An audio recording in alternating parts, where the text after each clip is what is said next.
In the name of Allah, the most merciful, the beneficent. May the prayers and peace and blessings be upon Muhammad, the last of all prophets. Dear sisters and brothers, in this episode, inshallah, we're going to see how we can possibly eradicate the issue of bribery. And personally, the right definition of bribery is to pay someone in order to perform his duty. We know for sure that it's his duty, and yet we pay him to perform his duty. Bribery is completely rejected in our religion, Islam. The very hadith of the Prophet Muhammad, peace and blessings be upon him, that says Allah subhanahu wa ta'ala curses both the giver and the taker of bribery. And of course, when Allah subhanahu wa ta'ala curses someone, then on the day of resurrection he would be deprived of seeing his face. He would be deprived of seeing the face of Allah subhanahu wa ta'ala.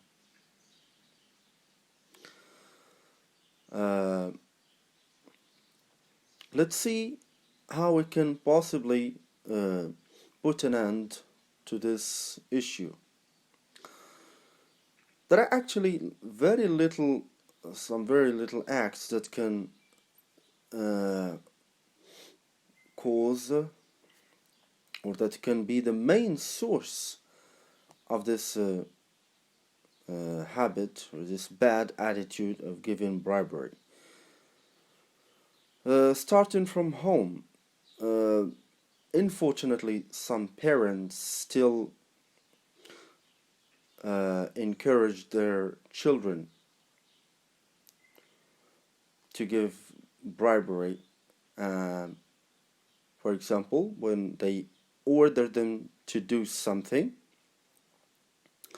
they say to them, I can give you a piece of chocolate, or I can buy for you a sweet to do this. Okay, just do it and I will give you this. I will offer you this. And by doing so, ultimately our children grew up with no distinction between what is a duty, called a duty, and what is called a right.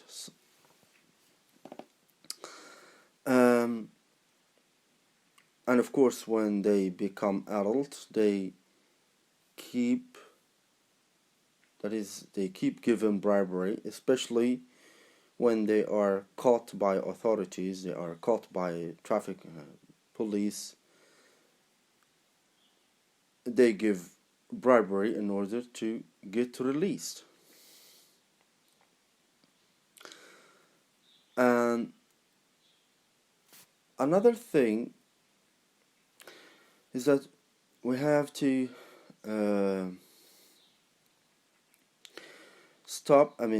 If citizens stop giving bribery to officials, then make sure that we can at least reduce the level of this issue. Well, let's see what can happen, what might happen when we keep giving bribery. Its side effects, its direct influence on the corrupt of our society. Starting from the crimes committed day in, day out, bribery would be the main source. Why? Because when prisoners, especially the ones belonging to rich families, when they give bribery, they can turn back into their previous in order to get released. Of course, when they are released, they turn back into their previous states and hence commit more crimes. And also, you know,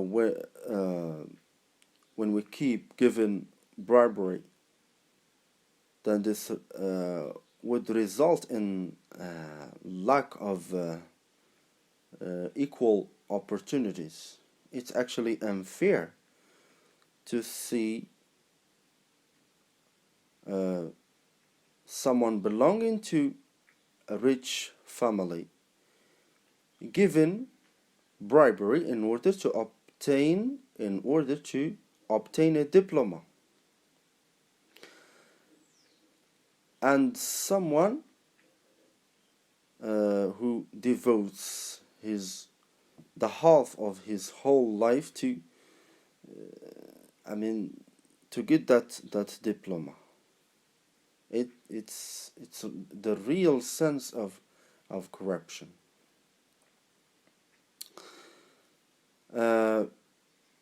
People who apply for jobs, also those who give bribery, find it easy, and those who belong to poor families, they find many obstacles and hindrances in front of them.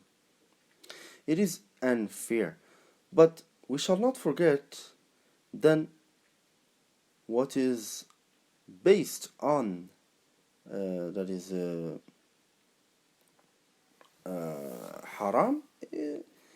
It ultimately, it never bears fruit. It never results in something good.